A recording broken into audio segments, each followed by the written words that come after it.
Porque não é pelo que a pessoa faz, não é pelo que a pessoa merece. Até porque essa questão de merecimento aos olhos do reino dos céus já é discutível. Quem merece? Mas existe uma dignidade que o Senhor Jesus pontua, e por causa dessa dignidade humana é que Jesus vem nos resgatar. Por quê? Porque Deus se mostra generoso. E eu já falei isso. A generosidade, ela é injusta, porque a generosidade é tão generosa que não observa a vida pregressa daquele que a generosidade se propõe cobrir, né? Então, o Senhor Jesus não está preocupado com a vida pregressa. A gente aqui na Zona Leste de São Paulo chamaria isso de capivara. O Senhor Jesus não está interessado na capivara, naquilo que eu fiz. Mas o Senhor Jesus está interessado no quanto eu me arrependi, no quanto eu me humilhei diante do seu altar e o quanto eu desejo que ele me transforme. É exatamente isso. Então a figura de reino mostra um rei completamente diferente. E quando Jesus fala aos seus discípulos mais uma vez, Mateus capítulo 20, a partir do versículo 17, que ele seria entregue, que ele seria morto, que ele seria, cruelmente flagelado, ele sofreria até a morte. Esses discípulos estão em conflito, por quê? Porque Jesus já havia mostrado para eles o seguinte: ele não aceitava viver na sua divindade. Ué, mas Jesus não é o Messias? Jesus não é o prometido das nações? E por que ele não aceita viver ou se expressar na sua divindade? Porque ele se esvaziou. A Bíblia fala que ele esvaziou-se de si próprio. Então, ele está querendo viver como homem. Já diriam os teólogos e também umas pessoas que escreveram livros a respeito, falaram assim, que os homens, quem dos homens não querem ser Deus? E por incrível que pareça, esse autor está falando, e por incrível que pareça, eu conheço um Deus que não quer ser Deus, quer ser homem, que é exatamente Jesus. Então a visão é completamente antagônica, paradoxal. Ele não aceita ser venerado.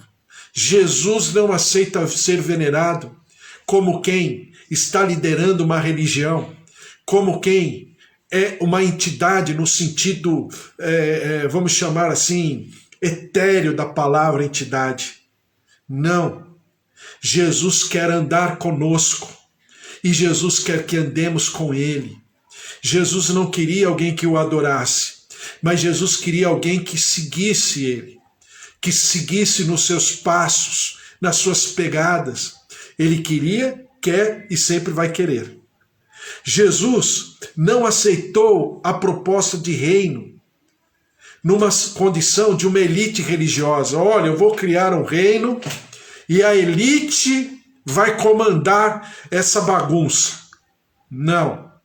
Pelo contrário, o maior no reino dos céus são os rejeitados, são as crianças, são as viúvas, são os encarcerados, são os órfãos, são os malditos, como leprosos, prostitutas, publicanos. Esses estão, já com o seu visto, aprovado pela alfândega do céu. E se entenderem o que Jesus está propondo e declararem Jesus como Senhor e Salvador, essas pessoas estarão completamente habilitadas a entrarem no reino. Agora, religiosos, conhecedores teóricos da palavra, pessoas que acham que são melhores do que as outras, pessoas que criam castas, porque a religião faz isso. Haja visto o que acontece, por exemplo, em regiões como a Índia. A Índia tem castas de pessoas dentro da própria sociedade, porque a Índia é uma terra, os seus moradores são muito espirituais, são pessoas muito espiritualizadas, eles carregam isso no DNA deles. Né? Qualquer coisa é digno de adoração, qualquer animal, seja rato, vaca, boi, mosquito, pernilongo, gafanhoto, seja o que for, é motivo para adoração. Mas você percebe que na Índia existem castas tão fortes e tão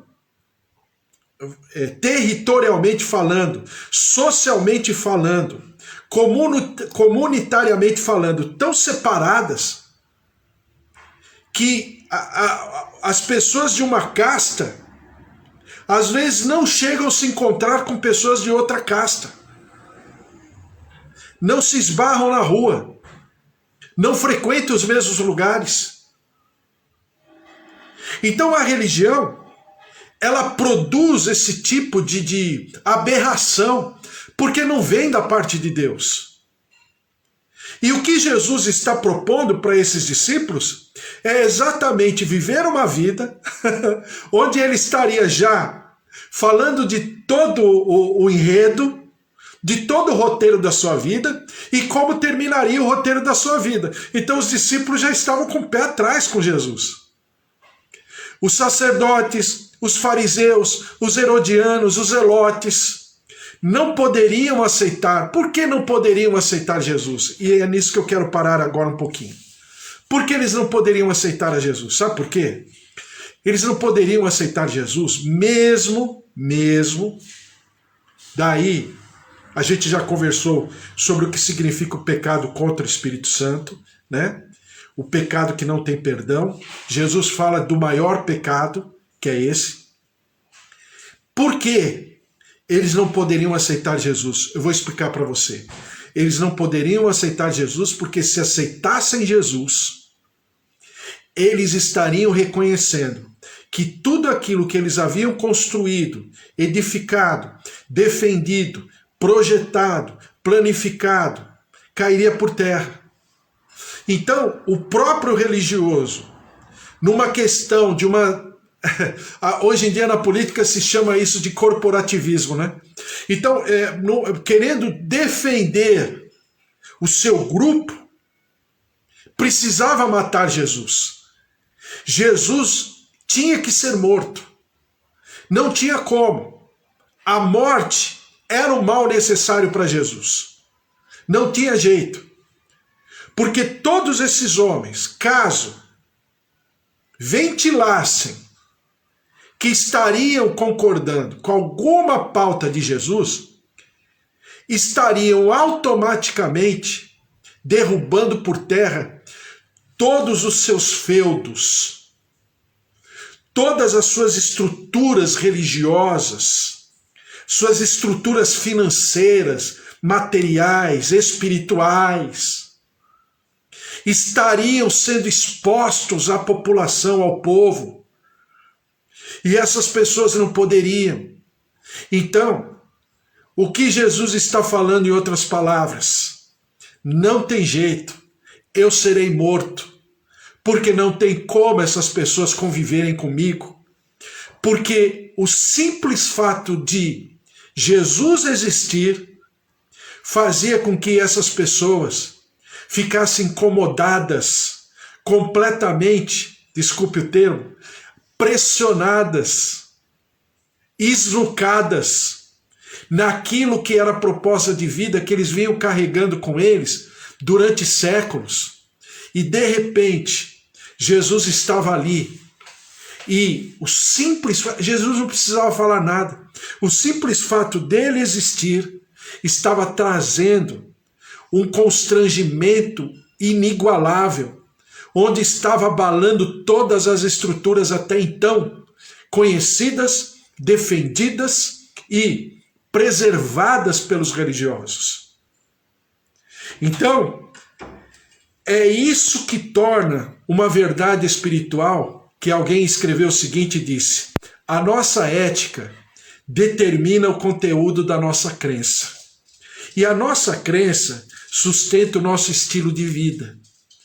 E a nossa crença, que sustenta o nosso estilo de vida, é a moral. E a nossa moral determina a nossa teologia. Ou seja, eu vivo dessa maneira, eu vou continuar vivendo dessa maneira, como diria, né, o cancioneiro popular, o Cântico de Gabriela, né? Eu nasci assim, eu vou viver assim, eu vou proceder assim e vou morrer assim. Que é exatamente o contrário, porque o reino propõe o quê para você e para mim? Que nós precisamos nos conflitar todos os dias, que nós precisamos nos, né, pressionarmos, num bom sentido, é claro, diante do altar do Senhor, como Paulo diz, eu esbofeteio a minha carne todos os dias. Aí alguém poderia dizer, ué, será que Paulo tem um problema, né, neurológico de comportamento, se autoflagelando? Não, ele está falando no sentido emocional, no sentido espiritual. Paulo dizia o seguinte, eu esbofeteio a minha carne para não ser pego naquilo que eu ensino, naquilo que eu proponho, naquilo que eu creio que é a palavra de Deus. E eu me policio exatamente para não ser pego nos mesmos erros e nas minhas falhas, e nas mesmas falhas que eu vejo os outros cometendo. Então, essa é a figura do reino. Esse é o mover do reino.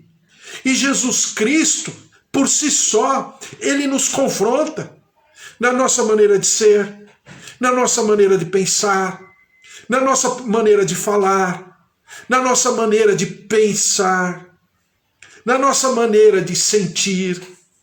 Por quê? Porque Jesus é Jesus.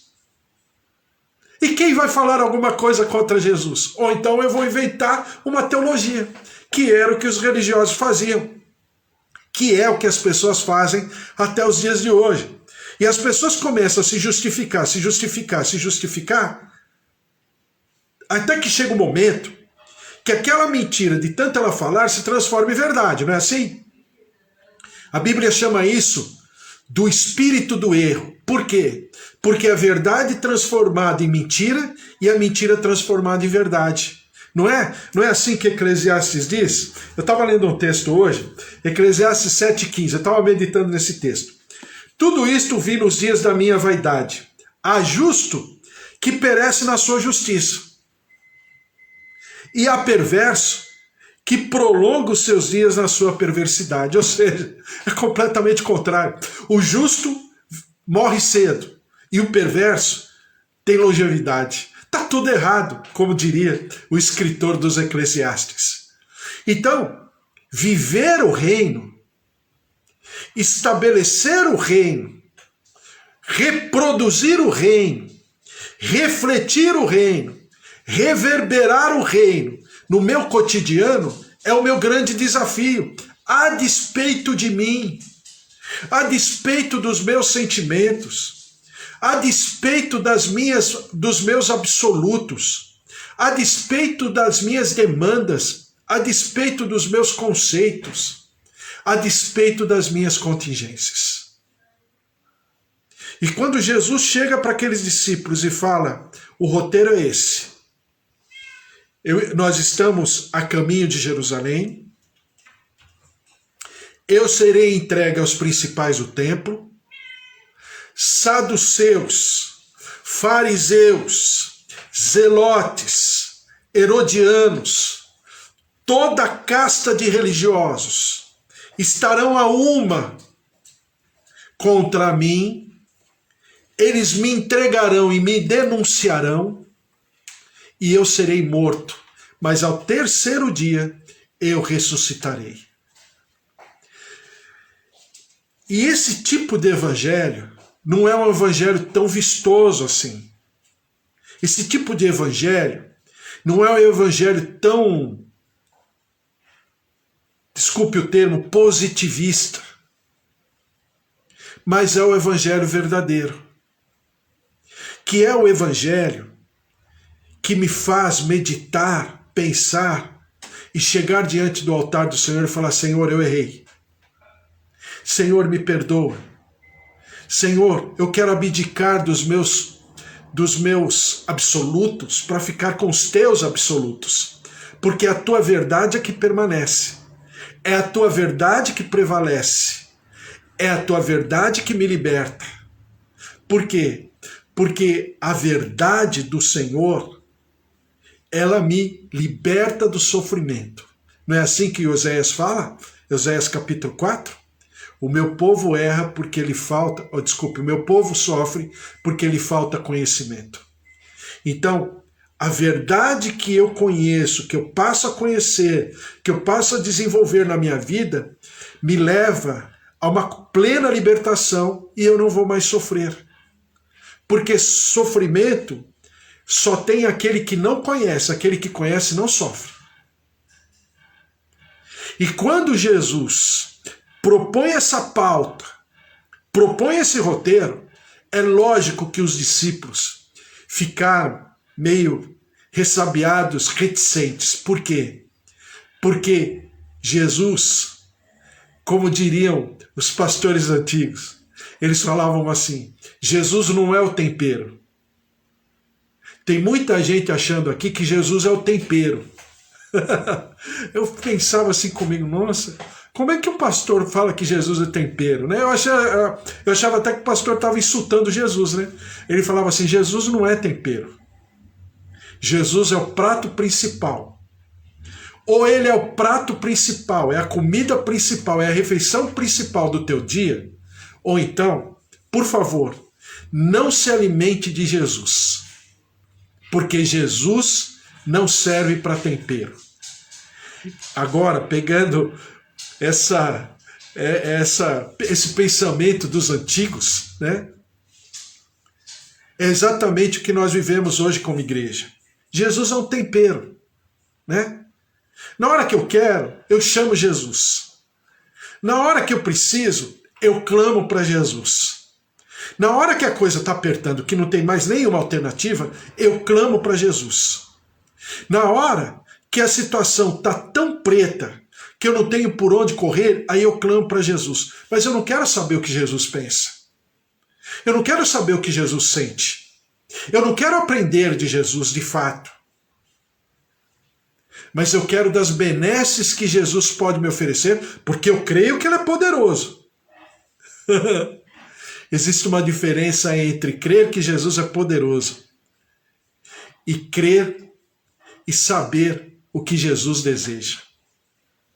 E é exatamente esse momento que esses discípulos estão vivendo para, a partir daqui, começarem uma nova etapa no ministério de Jesus, exatamente que é a etapa derradeira, né? A partir de Mateus 21, ele já começa a entrar em Jerusalém, já vem o apocalipse de Jesus e daqui a pouco termina, né, esse livro temático sobre Jesus, sobre o rei, sobre o reino, sobre os cidadãos, os súditos desse reino e de como nós devemos nos comportar. E a gente aprende nesses poucos versículos aqui que eu li, Mateus 20, de 17 a 19, de que a coisa mais fácil que tem é criar uma teologia. Uma teologia que me defenda, uma teologia que, né, prescreve os meus sentimentos, que prescreve a minha visão de reino, a minha cosmovisão de mundo, mas que não tem nada a ver com aquilo que Jesus tem para oferecer. E a Bíblia diz que Ele é o caminho, Ele é a verdade e Ele é a vida. E ninguém vai ao Pai senão através dele. Só que Jesus confronta. Só que Jesus conflita. Só que Jesus me faz pensar. Só que Jesus me faz, né, abdicar de tudo aquilo que está ao meu redor. É exatamente o que ele fala para o jovem rico. Vai, vende tudo, dá aos pobres e me segue. Por quê? Porque aquele jovem rico, não obstante ser um homem de valor, um jovem comprometido com Deus, ele não queria depender de Jesus. Ele queria que Jesus entrasse no seu plano, entrasse dentro do seu projeto. Não tem jeito. o projeto de Jesus é dele. Ou você entra no projeto de Jesus e caminha com ele, ou então esse evangelho é um evangelho raso, é um evangelho líquido, é um evangelho sem substância, é um evangelho sem raízes, é um evangelho sem profundidade, é um evangelho sem fundamento. Esse evangelho não é o evangelho de Jesus. Talvez a gente tenha até uma boa intenção, mas não é o evangelho. O evangelho de Jesus é ele como centro, ele como o ser mais importante, perfeito, excelente, eficaz, eterno e que me convida a andar com ele nos seus passos e no seu caminho e na sua verdade e na sua vida. Amém? Glória a Deus. Vamos orar? Vamos colocar tudo isso diante do Senhor em nome de Jesus? Porque a palavra de Deus ela é maravilhosa. Porque o que o Senhor Jesus quer de nós é exatamente aquilo que aquele publicano chamado Zaqueu falou um dia para Jesus, né? Zaqueu era o publicano dos publicanos. Ele era um homem bom de grana, um homem completamente político, que Roma, né, o exaltava. Ele tinha publicanos funcionários dele. E quando Jesus chega na casa dele e se apresenta para a refeição ali, junto com Zaqueu e muitos, Zaqueu falou assim para Jesus: eu vou dar 4 vezes mais para as pessoas que um dia eu violentei financeiramente. E se alguém eu fiz mal, eu vou devolver muito além. E Jesus falou o que para ele? Hoje está entrando salvação nessa casa. Aí você vai falar, é o dinheiro pelo dinheiro? É a condição financeira pela condição financeira? Em absoluto. Não era essa a questão. A questão era Zaqueu pegar aquela entidade chamada dinheiro, aquela entidade chamada poder, aquela entidade chamada, né, vamos dizer assim, capacidade política, capacidade financeira, material, social, pegar todas essas entidades, expor diante de Jesus e falar: eu não preciso nada disso, eu preciso de Jesus. E aí Jesus falou para ele o quê? Hoje entrou salvação. Por quê? Porque Zaqueu se despojou, se despiu de si, para que Jesus pudesse tomar o seu verdadeiro lugar no seu coração. E esse é o reino que produz uma alteração, uma transformação. E é isso que o Senhor propõe. E é isso que nós desejamos viver, a flor da nossa pele, todos os dias, em nome de Jesus. Amém?